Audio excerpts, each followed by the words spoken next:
Salut les courgettes et bienvenue dans ce dictionnaire sur les Yakuza.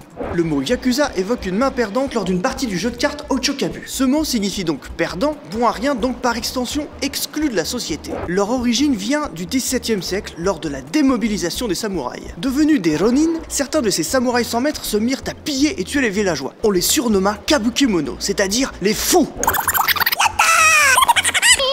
Pour se protéger, les villageois créèrent des associations de défense, les Machioko, les serviteurs des villes. Ils sont vite rejoints par les autres Ronin, ceux qui ne sont pas passés du code obscur et qui leur apporteront leur rigueur et leur code d'honneur. Puis au 19e siècle, les serviteurs des villes vont prendre de l'ampleur et du pouvoir. Déjà, ils sont tolérés par les autorités et acceptés par la population car ils protègent le peuple et prennent dans leur rang tous les reclus de la société. Les bourreaux, gardiens de prison, abatteurs d'animaux, gens du spectacle, etc. Ensuite, ils exercent des activités légales, sous forme d'entreprise ou d'association, cachant d'autres activités un petit peu moins légales, générant des bénéfices dont une petite partie repart dans les poches du gouvernement.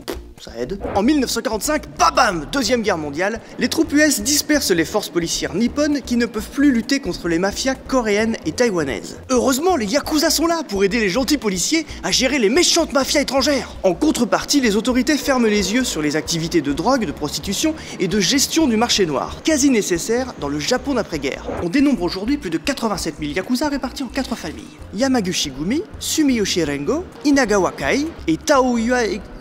L'organisation interne est toujours la même. Un père de famille, Oyabun, dirige tout le clan, uniquement constitué d'hommes qui lui sont entièrement dévoués jusqu'à la mort. En échange, le bienveillant Oyabun fournit conseils et protection à ses enfants, ses Kobun. Bien évidemment, il y a énormément plus à dire sur les Yakuza. Je vous laisse donc le soin, comme vous le faites déjà j'imagine, d'utiliser votre curiosité naturelle pour en savoir plus sur ces fripons nippons. On se retrouve la semaine prochaine, et d'ici là, pensez